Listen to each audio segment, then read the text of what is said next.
Hey guys, welcome back to episode 9 of Card Crunchers with myself, Poketon King, and Poker Mike. So today we're going to be talking about a couple of topics as always. We'll start off with the new Pokemon set that's just released in Japan, Pokemon 151. So what do you think about it? Yeah, it's been crazy, hasn't it? There's so much going on with this set. I mean, as a set itself, it's like it's going to be popular. It's the Gen 1, it's the originals. It's always going to go down very, very well. But I think the craziness on it is how mad people are going for the Japanese sealed product, trying to get their hands on it, isn't it? That seems to be what's going on in the community right now. And obviously you picked up Japanese for a long time and you don't pick it up anymore. So be interested to hear what you think about it. Yeah, the set for starters looks absolutely incredible. I think Pokemon have smashed it out of the park. I know a lot of people were a little bit skeptical when they announced it, saying, "Oh, they're doing another rehash of the original Pokemon." But everything we've seen so far just looks absolutely amazing. I was looking at it. Obviously, I've pre-ordered some of the English stuff, and I've got one box of the Japanese coming. Actually, it's the first Japanese box I've ordered. I got one in the Pokemon Center actually, and I bought one in Macari. For I think it was £76 plus whatever the shipping is. But I've got some other items anyway on my buy anyway, so I'll just get them together. But yeah, the set looks really great. Obviously, prices in the UK seem to be around 115 to 120 a box, and in Japan it seems to be around 75 to around 85 a box. So it's better than I expected, honestly. I think perhaps possibly the Pokemon Center announcing the print to order, maximum of one per customer, of course, which seems honestly fine for now. I think it shows their intentions from the get-go, as soon as the set released, to try and ensure that as many customers can get product in their hands. And let's be honest, even though some people were saying, "Oh, one box doesn't seem like enough," for the most part, most people's collecting in Pokemon for years was buying a couple of packs here and there. Most people weren't buying cases of sets, let's be honest, to open. Yeah, I think it'd be, I guess we'd never know, obviously, but it'd be really interesting to, if you could see how much that impacted the price, the fact that they did do the print to pre-order thing, that you could just hop on. And I know you're not getting it for release. It's like it can be from now till December, I think, as far as it goes, which is kind of crazy, really, if you think about it. But I think, imagine where the prices would have been if they didn't do that. Because I've ordered it from that. So I've ordered one box using that print to pre-order thing because, I mean, as you know, and as many of us know, I don't collect that much Pokemon anymore. So for me, like, just grabbing that at, I think it's like £32, which is retail. Well, it's 5,800 yen, wasn't it? And then shipping. You've then got shipping. You have to use a mail forwarder, so you've got shipping to them, and then shipping over back to the UK or wherever you are. But obviously, it's still a lot cheaper than current market prices. But yeah, I'd imagine if they didn't offer that, the prices would have been 1.5 to 2x probably what they are now, which is it's crazy, really. It's crazy. And I think actually another thing that may have helped is the fact that the English set went up literally 2 days ago. So within the same week, you could pre-order the English product on the Pokemon Center website. So I think that's probably also helped massively divert people's attention. I think it's a great idea. I hope to see them continue with this, actually, because it diverts people's attention away from the Japanese product. Because they're like, oh, just constant hype. Oh, it's a new set. I want to be the first person to open it. I want to be the first to have these new cards. And a lot of people will just see, oh, wait, I can pre-order the English set right now. I'm just going to pre-order English. I'll just get my order in. And I know, to be fair, they sold out really quick, didn't they? the English pre-orders. Yeah. It was only up for almost instantly. Yeah, I think it was up for like an hour or two, maybe. So unless you were like online at the time, you would have missed it. But yeah, I think again that was another thing that they've done, which has really helped divert attention away from overseas trying to get that Japanese product. Like, there's always going to be a demand for it. Don't get me wrong. There's people that like collecting Japanese, and but it's definitely going to help going forward if they keep doing it like that. Yeah, I agree. I think that was actually, I'm glad you brought it up, because that was the thing that I noticed that I also thought was obviously a really good idea, because they're going to have to, I hope they do it with every set, honestly, going forward, because, you know, we've discussed this before on previous episodes of the podcast, what Pokemon could do to ease that transition, kind of alleviate the demand on the Japanese market, and perhaps move people more over to back to English. And I think having that, I mean, the release windows, it's September 22nd, the English set releases. So we are a few months, to be fair, away from it. But it's in people's minds now. You can pre-order. They've also announced other products that are coming out, like the Zapdos collection box and the new premium box as well. The which, you know, kind of goes alongside with the Charizard box that we also mentioned before. So that's another thing where perhaps the Charizard Ultra Premium collection will start to rise now, because people want that and a Mew together. Yeah. So that again, that's another interesting topic. I've seen those Charizard ETBs down to £86 at the moment. So if anyone's still looking to pick one of those up, I highly recommend getting one now. But yeah, the set looks amazing. They've done what they can considering the amount of demand, and I agree. Yeah. If they hadn't done this print to pre-order box, I imagine it would be, probably in Japan, boxes would be £130, £140. And over here would be about 200. Yeah. So considering, I mean, £120 is a lot to buy in the UK. I think Kawaii TCG has got them down to £86 a box within the UK, which is fantastic. I don't know how much they've got. I know a lot of names on Instagram, they were selling boxes, but their buy price was at over £100 each. Yeah. So a lot of people struggled to get, even that a lot of people struggled to get product to sell that cost them less. So it'd be interesting to see how the product goes long term. I think they'll probably print it quite a bit, which might encourage people to just kind of wait. Like, I'm happy to wait for this box from the Pokemon Center. If it comes in December, great, it's a Christmas present for myself. But you know, I'll probably end up opening my box. What are you going to do with yours? I don't know. I guess it depends when it comes, right? If it comes and the English set is out and I've already opened that, then I'll probably just leave it and keep it sealed as a nice. Yeah. You know, I like having sealed items in the collection as well. So, yeah, really, honestly, it depends when it gets here, to be honest. But so yeah, I'll see what happens. I'll see what happens with that. But yeah, a really good point about the Mew and Charizard UPC perhaps being collectible together, being that Gen 1 Pokemon. I hadn't really thought about that. So yeah, if they're still £86, then that is yeah, that's really, really cheap, let's be honest, with the packs inside as well. I think when I got them, the cheapest was 90. I can't see them going I can't see them going under 80. If they ever hit like 70 something, that would just, I feel like everyone would start buying them just to open really cheap Sword and Shield packs if that happened. Yeah. I mean, actually, going back to what they did with the English pre-orders, when I first saw that, I was like, oh, why? I didn't think about the fact that they might be trying to take the pressure off the Japanese product, and I was like, why are they taking pre-orders for this? Like the next set isn't even out. What set was it that just came out?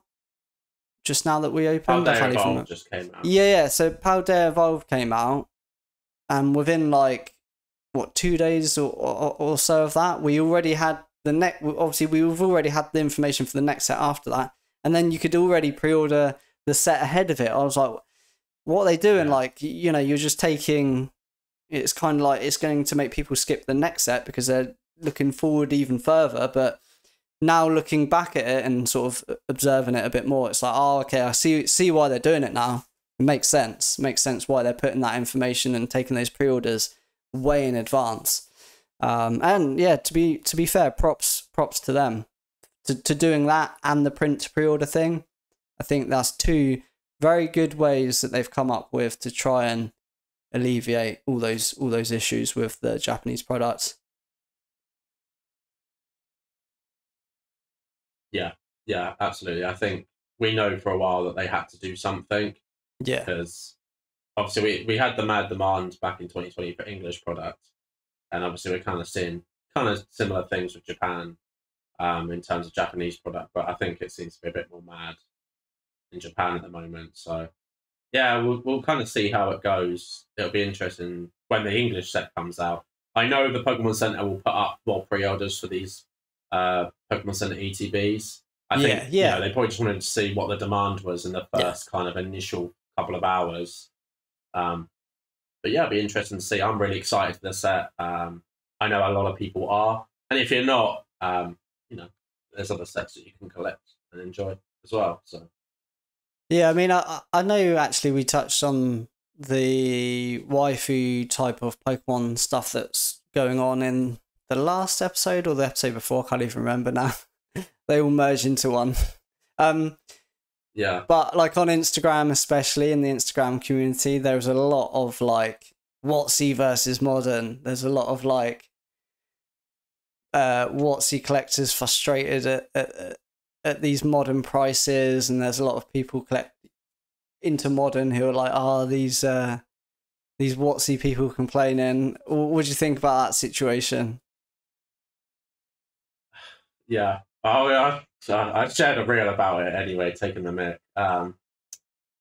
Yeah, I think it's going to happen. Of course, a lot of people have strictly only been WotC collectors, and that's absolutely fine. They're collecting for nostalgia. Let's be honest. It's a different kind of game than collecting in general because you love Pokemon. And I know some people might be watching this and they might disagree. That's fine, but if you love Pokemon, you know, you accept at least all the products, you know, and sets and the Pokemon that they have. If you're strictly only collecting 151 Pokemon, then maybe you're just kind of collecting nostalgia rather than actually loving Pokemon as an IP, because, you know, there's generations that are stronger than others, but I love Pokemon all the same. Obviously, I have preferences to specific Pokemon, but I don't think there's any issue with collecting any era, honestly. Just collect what you love at the end of the day. And I can imagine people get frustrated because they're seeing these prices, and some of these waifus are outstripping any WotC cards ever highest price.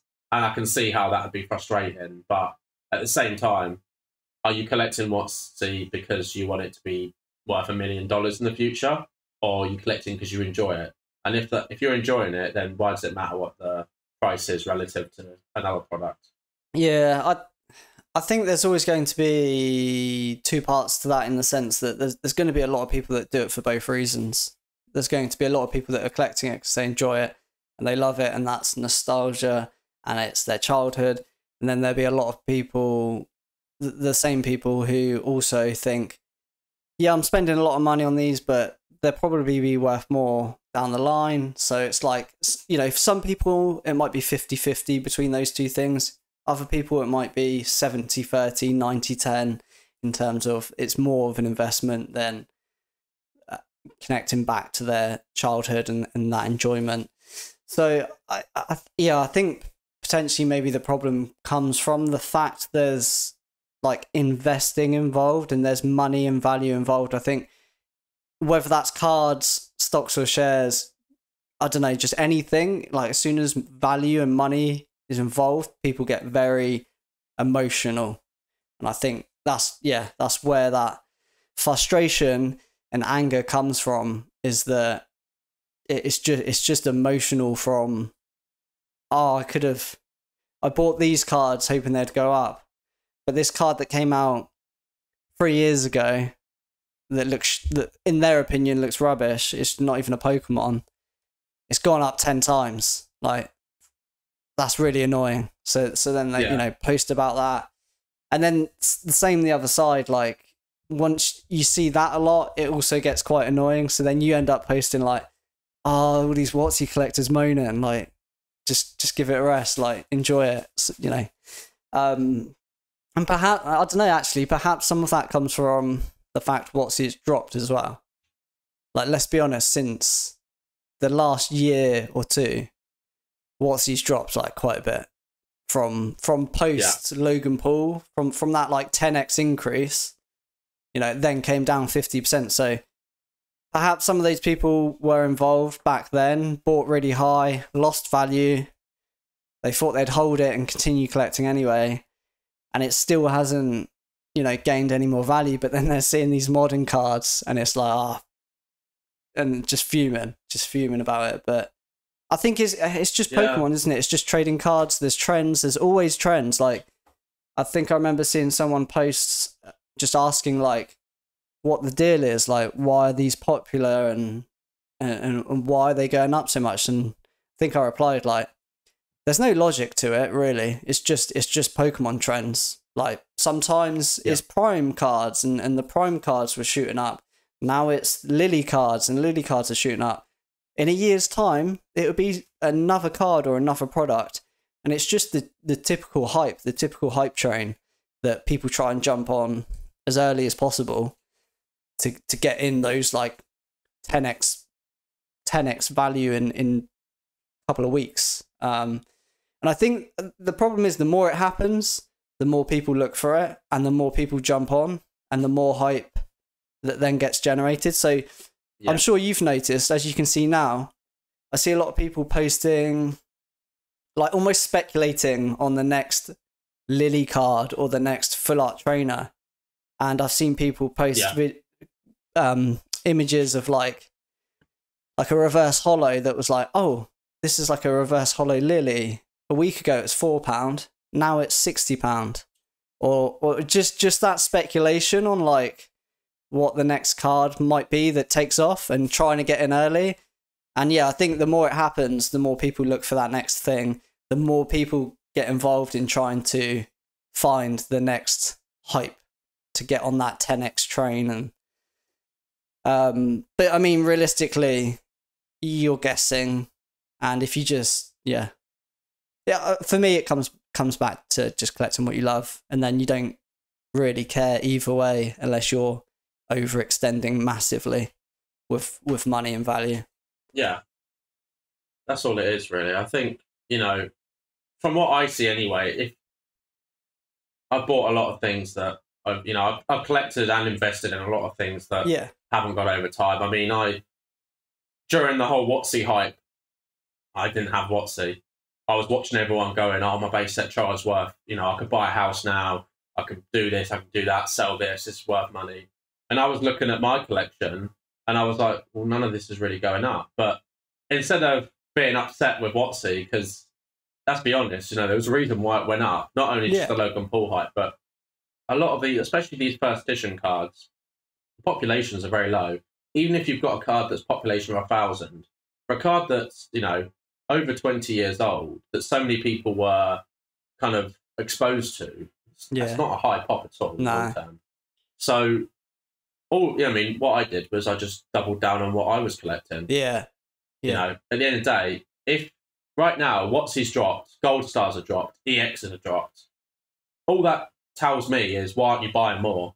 Like, if something drops, buy more. Yeah. It's simple as that. It's, you know, instead of moaning about prices of a Lily card going to, you know, $100,000, the cards that you collect are now cheaper to pick up and easier to get because people are selling them to buy these Lily cards. So just keep picking up more. It's, you know, it's kind of, I relate it to what I did with, you know, Flesh and Blood, and Flesh and Blood crashed quite a lot really in 2021. And, you know, there was stuff that went down from $5,000 to, you know, 500 quid. Yeah. And, you know, that just made me want to buy it more. So I was like, well, I know if you believe in what you collect truly, and this is not just a love, but also an investment side of it. If you're investing in a product, are you investing it because you understand it, or you invest in it because you know, Gary down the road's telling you to? Because if you understand the product and you truly believe in its future and it going up, then that nothing else matters. Just keep buying, keep doing what you're doing. So it'll be interesting to see what the next trend is. Again, people can try to predict it. It's just fun to watch it, honestly, and it gives us something to talk about on the podcast as well, which is great. Yeah. So, you know, I would say for the WotC collectors out there, you know, just keep collecting and investing in what you enjoy. WotC at the end of the day, it's not going to go anywhere, let's be honest. It's the original stuff. People are always going to want it. It might not be my preference, but, you know, it's most people's preference at any point. People have a soft spot for WotC. There's specific cards, you know, for me, like base set Ninetales, I look at and I think, me too. You know, it's a beautiful card. I look at the Jigglypuff from Jungle, and there's specific cards for me that, you know, I just remember from my childhood, and it's, you know, they're cards eventually that I want to pick up, you know, graded. So, and I'm sure there's a lot of other people that have also got that on their radar where they go, right, you know, this hits a certain price, I might pick this up. So people are always going to want to collect WotC. Not saying that people won't always want to collect the full art trainers, but, you know, I guess if you think about how many people truly want to collect both sides of it and aren't just jumping on a hype, you'd probably find more people want WotC. Yeah, that's a really good point. I think what you said about the fact that, like, if you're collecting WotC, you should see the opportunity you have. I guess it all comes down to perspective, right? They're choosing to focus about the modern hype and get frustrated with it when they should see that as, oh, this is an opportunity. No one's watching WotC right now. Oh, look, it's like ridiculously cheap. So I can now pick up cards that I thought would cost me X amount.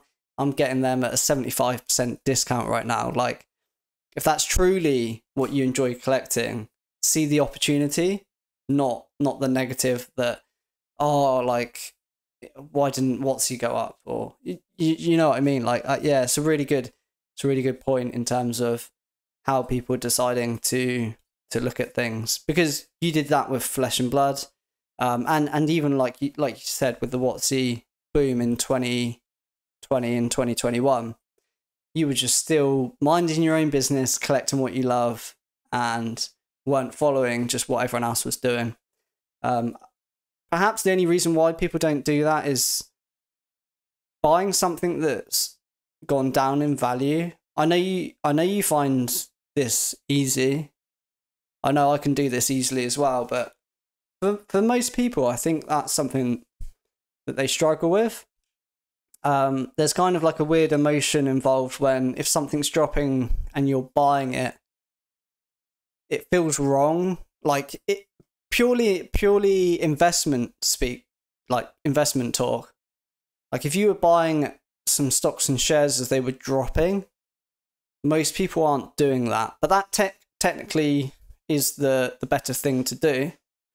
But it feels wrong because it feels like, well, it's dropping. If I'm going to buy it, it's just going to keep dropping. I'm just going to lose money. And that's exactly why people buy things as they go up and at the top, because they're like, it's gone up 20%, it's gone up 100%. It's just going to keep going up. If I buy now, I'm in, and it will just keep going up. And I think, obviously, that then gets applied to cards as well. So if they're 90% of their decision-making is based on the value and investment, when it goes down, when it drops, it feels very wrong for them to buy it. So if you can learn to kind of separate that, I think if you've done it once and then and you see it work, if you buy something as it drops, like, I mean, we can make so many examples. Like, you were Flesh and Blood, things that dropped to 500 from 5,000. Evolutions, booster boxes, £90 a box for about 5 years. They were in every collection box for eras ahead of it. Like, it was so much of it. Suddenly, it's like 10x. It's odd UPC. Obviously, it hasn't happened, but this is an example we're given. Like right now, ridiculously cheap. 5 years down the line, probably not going to be £90 a box. Once you've done that, once you've bought something cheap and you, as it drops and you've seen it work, then I feel like you're more comfortable making those decisions again. But for someone who's never done it, it feels like the wrong thing. So I think perhaps that's a big barrier for people to then just to not see the opportunity, because a lot of their belief in its investment is coming from its current value and its current popularity, versus like what you said, if you truly believe in it, if that's something you truly believe in, shouldn't matter what anyone else is doing. Like whether everyone's buying it or no one's buying it, if you believe in that product long term, doesn't matter. If it's cheap, see the opportunity. And if you love it, doesn't matter either way, really, let's be honest. Like if it's 50-50 between investing and collecting, yeah, it sucks that it's gone down, but do you care as much as you would if it was just like some stocks that you bought? Yeah, you wouldn't. You still got the product that you wanted. At the end of the day, you still collected the item. Moving on, actually, I think we need to talk about Magic the Gathering and the ring, the One Ring, and the whole situation. I mean, it's people have got packs, people are opening it. I guess you're waiting for yours still. Yeah. So obviously, the last episode we talked about this, and the highest bounty at the time was $1 million. Yeah. It's now gone up to $2 million, and I mean, after this video, probably tonight, I'll see it's gone up to 2.5 million or whatever. But, 10 million. You know, when you talk about trends, you know, it changes so quickly. So the set actually technically isn't out yet, but pre-releases were last weekend. Okay. So the set doesn't actually release until this Friday, but stores with Magic the Gathering, basically, I think it's different. It's actually different to other TCGs, but the law, it changed a couple of years ago. But stores get X amount of product, and I guess collector boxes and bundles and stuff. They get that product for the pre-releases, and they can sell it from once the pre-releases are started. So I know that's in the US a lot. I'm not sure if it's in the UK as well, but I know it's in the US at least. So a lot of products being opened. Obviously, we've had some of the Soul Rings already, the foil serialized and the non-foil serialized ones. So they've already started coming out. The prices I've seen for some of those are, I mean, I remember seeing the serialized Waifus sort of online stuff, and I remember someone saying 15 grand for Asuna, and I was like, oh my god, you know. But then you think there's only 10 of them, you know, and that was, I think, for the 1 out of 10. But there's some of these Soul Rings. I mean, the non-foil ones, they're not serialized, but they are numbered. So they're not numbered, but they are serialized. So there's one of like 7,000 printed, but it doesn't say it on the card. But they've just published it on their website. So they've made X amount of collector boosters. Here's the pull rates, and then we worked out, you know, it tells you how many are made, basically. So, and they've got the ones that are stamped with serialized. So 0 out of 300, out of 500, and out of 900, I think. And already some of these, I mean, there's hundreds of copies, and already some of them are selling up over $20,000 each. And yeah, I'd like to know the amount of money that's been bought, exchanged, traded in this TCG, in this set already. I would say it's probably upwards of $5 million. Easily. Yeah. But it's, I mean, I can't wait just to get product in my hands. I'm not chasing the ring. I don't, you know, outside of obviously me posting it on my socials and stuff like that. Yeah. It's a really cool thing. It brings people to the game, but you know, it's I just want to have the cards in my hand and open the product because I love Lord of the Rings. I've never been so excited about a TCG set in my whole life. Like this for me is, you know, 20 years of collecting into one thing. So I'm really excited to open products. But yeah, we've had fake proxies of the One Rings already announced. Yeah. People think it's real. The the problem, I guess, with this is a lot of people don't know Magic the Gathering at all, and they've seen people talking about it. They jumped on the hype train, and then I've had maybe 50, 60 people message me over the last couple of days saying, "Oh my god, it's been pulled already." Yeah, and I'm like, "No, it's not. It's a proxy." And they're like, "Well, how do you know?" And it's like, that's like me saying to you, "Well, how do you know your base set Charizard isn't fake?" Yeah, well, you know it isn't. So it was always going to happen in terms of like a proxy. Yeah, of course. You can actually buy them for $3.50. Yeah, at the moment, the proxies. So I'll probably buy one, honestly, just to get in my binder, because I want to complete a binder setting. I'm never getting the one ring, so the serialized one anyway. Yeah. Be a good video to make as well, just showing it differences and things. Yeah. Do you think those prices will hold that have happened already? Just because, like, with pre-release, it's like that initial hype of like, wow, it's not out yet, and if you really, really want to buy these cards, you can, but there's not many of them for sale because hardly any have been opened. So it's like, it kind of drives some prices up sometimes in some TCGs because it's so limited, and you want to be the first to buy it, so you're like, yeah, I'll just pay whatever. I want to be the first person with that card. Do you think the prices are high because of that, or do you think that probably this will actually set the prices going forward?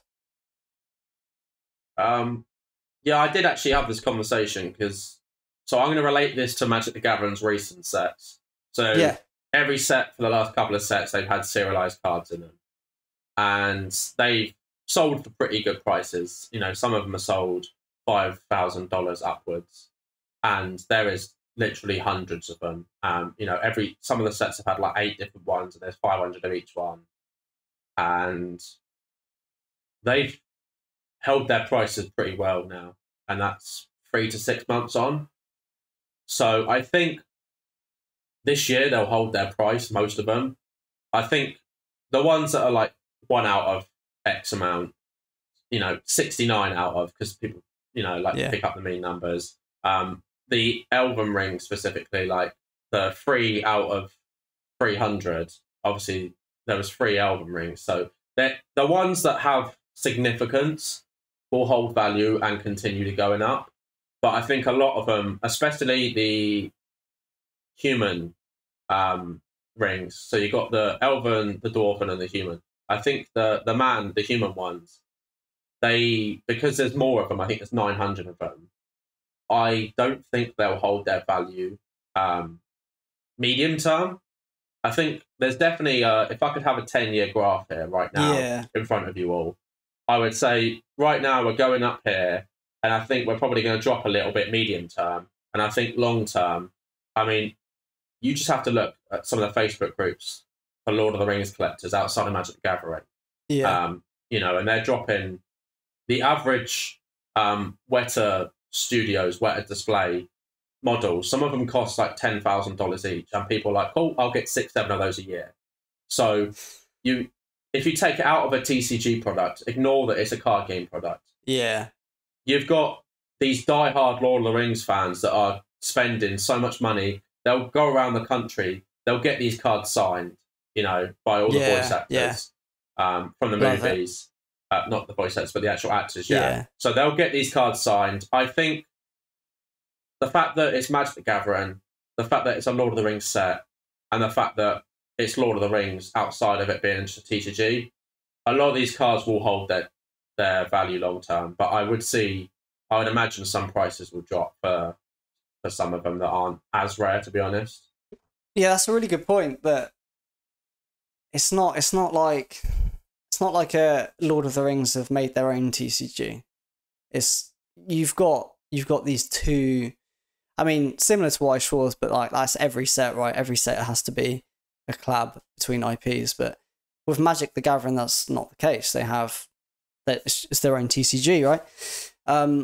So you've got these two giants coming together and blending those two different worlds. Like you said, you've got Lord of the Ring collectors who probably never touched Magic coming into it, because of the Lord of the Rings side of it. You've got obviously the Magic the Gathering collectors because it's a Magic the Gathering set, so they're going to get it as well. And it's like, it's kind of a perfect recipe for a massive, successful set, really, isn't it? Like it's, that's really interesting, and it'd be really, really fun to watch and see what happens. Like I'm not getting any, but I love hearing you talk about it and getting that information about it because it's just so interesting and seeing all these different things happen in the TCG side of things. So obviously you said about the what, like, serialized 900, was it? Like one of 900 humans and stuff. Do you think they may have overdone it with some of the serial cards, like oversaturated it a little bit with like for those ones, for example? Could they have like just skipped that, or do you think it helps and makes it a bit more fun because it's just another opportunity to pull a serialized card even if you're not getting tons of product? Yeah, I mean, the pull rates are ridiculously low. So although, as we always say, people are like, oh yeah, but it looks like loads are being pulled. It's not. There's just so much product being opened. You know, people are opening, I mean, I watched a guy open 70 collector boosters, boxes, and you think $400 a box times 70, that's an astronomical amount of money. I think if you didn't have the serialized cards, let's be honest here, if you don't pull the One Ring and you're spending $400 in a box and nothing in it is worth more than $20, you're going to be pissed. Yeah, true. So I think they've done it, the way they've done it works in line with the lore of Lord of the Rings. Like if you're a big diehard Lord of the Rings fan, you understand the lore. You'll look at these cards and you'll look at what they've done with this set. I know there's been some backlash a little bit about Aragon because they've changed the colour, but, you know, who cares really, honestly, about that specific thing. But if you understand the lore and you understand the rings, all the soul rings, and you've got, you know, the human, the dwarven, and the elvish, it makes sense. And I think that having 300, I think it's 300, 700, 900 or whatever. Add that up. That's less than 2,000 serialized cards in a set, and there's 250,000 collector boosters made. So yeah, I don't know. I think it was a good choice, honestly, for them to do. I'm just interested to see. I'm going to keep tracking prices. Most of it is all private sales. None of it, you know, none of this is stuff really that hits eBay. It's stuff that's done through group chats, Discords, and that. So I'm going to keep sort of tracking it, and I'll probably do an update video next week once the set's actually released and kind of go through it. I mean, we'll talk about it on here anyway because it's interesting to kind of report what's happening. But to me, it's almost like Magic the Gathering have peaked now with this set. And I know they've announced Doctor Who next, but I don't think it's a full expansion. So it'd be interesting to see how they can top it. How they can even compete with their own product. Yeah. How are they going to top this? Yeah, I don't know. Just do a second set. Well, they kind of are, but yeah. Yeah. I think what's really interesting is, like, you've got exact numbers of, like, this many boosters exist, this many serialized cards exist. I think it plays into the secondary market so much. Like, if the ring doesn't get pulled and people keep opening these packs, those numbers start going down. The packs, technically, they're going to be worth more because you've got more of a chance of hitting the ring. There's still going to be people who keep these sealed because they know that if it doesn't get pulled, they go up in value. Like, there's so much to it that just makes it so interesting to, like, watch from anyone who likes any TCGs at all, because it's just got such an interesting dynamic to it. So yeah, I can't wait to see it come out. I mean, just see you open some and listen to your thoughts on it. So yeah, I'm really interested to see where this goes. It's such a fun thing to follow, even though I'm not collecting it. It's just so interesting.